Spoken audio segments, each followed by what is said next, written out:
Hello everyone, welcome to Fearfully Greedy. In today's episode, I will make a quick summary of the main points of the book and my biggest takeaways. If you are interested in a portfolio update of the channel, wait until the end, I will give you a quick one. I recommend this book to almost any investor, very good for beginners, maybe not so much new material for seasoned investor, but as you know, repetition is a great way of introducing concepts. Even in some chapters, it gives you some new perspectives of old ideas, or at least it did to me. The book is set up where every chapter is about one of the lines in the financial official report, for example, selling general and administrative expenses, and in it discusses what the number is, how it is calculated, how the company arrives at this number, and then what Warren Buffett gets from it or looks for in it.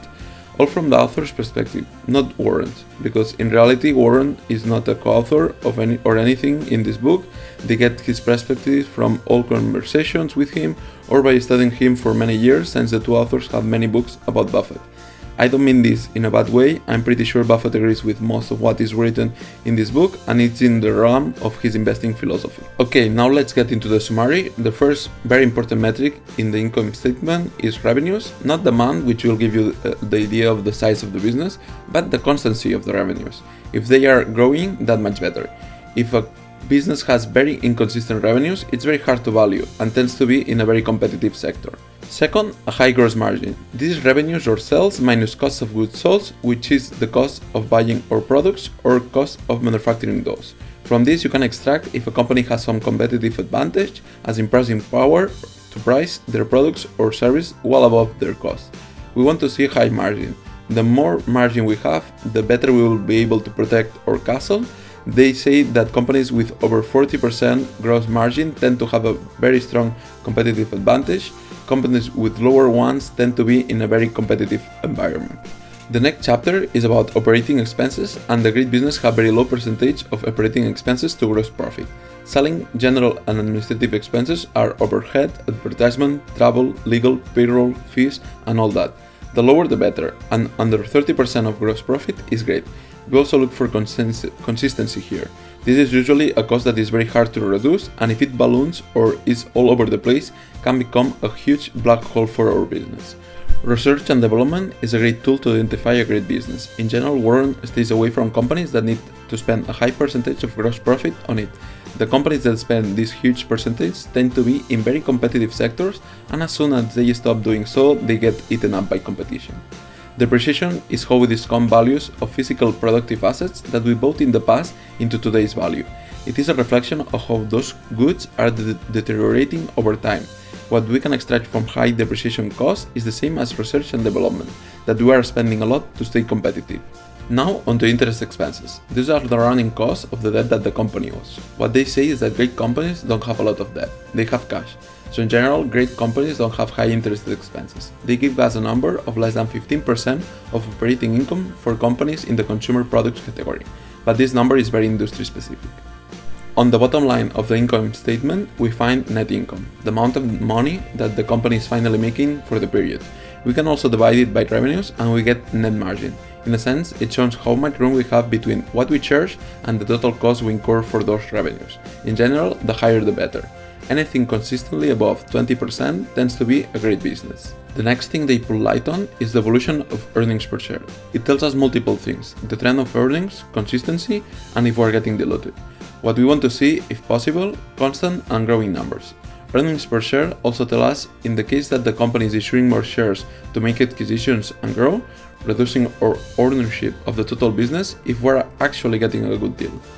Finally, the way the market works, a higher earnings per share is usually reflected quicker on the stock price compared to other metrics. Now to the balance sheet. Seeing the evolution of its items is key. First, cash and cash equivalents. It's the most liquid asset a company has, and usually if it holds a lot of cash, it's because it has generated it, being a great business. But that's not always the case. So by seeing the evolution of the amount, we want to see if it didn't come from selling part of the business or issuing a lot of debt in a one-off event. Then inventory. This one metric doesn't tell us a huge amount by itself. It's very industry dependent, but what we want to see is that it follows revenues.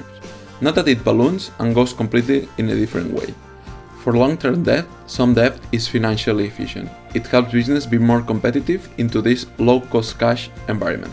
The counter-argument is that great business generate huge amount of cash, also don't necessarily require a huge reinvestment to keep growing the business, so they always have cash on hand and not needing to incur debt to fund its project. In general, the lower the better.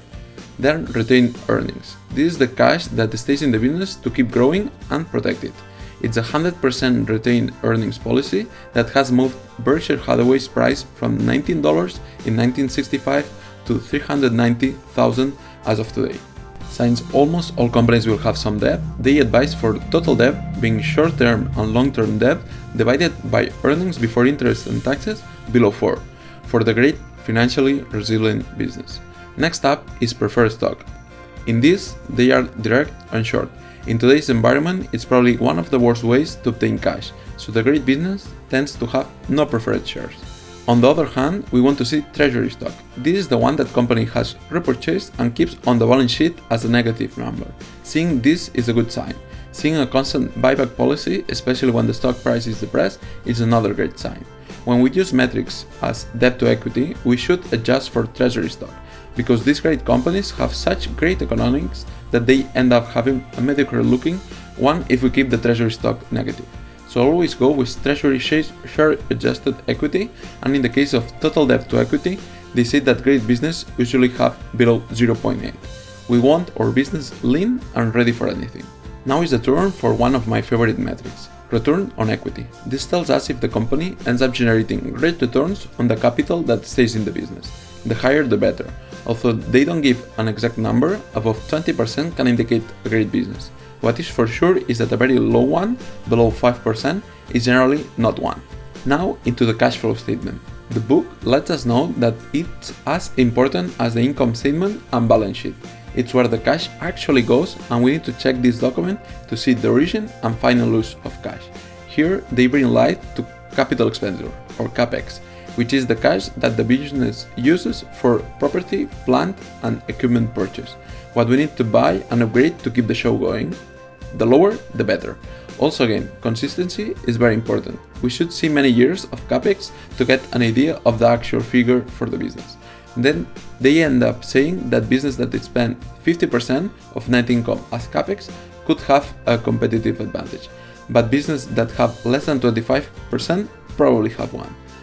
The final part of the book is about valuation. First, we get into the concept of the equity bond yield, which is, in the same way as we would divide a coupon on a bond by the price to get a yield, we grab the earnings before taxes and we divide it by the price to get a before tax yield.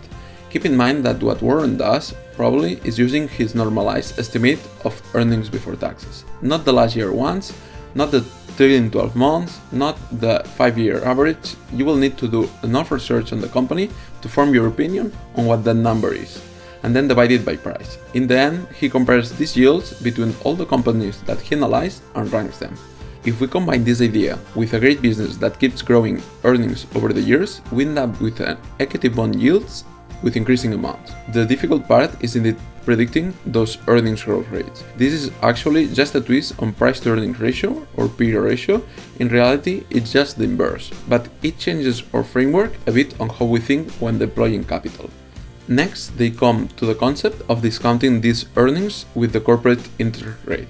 They say that in 2007 it was 6.5%, which although we could say that today's one is closer to 3%, I still use something like 6% in today's environment, since I'm quite conservative on valuation.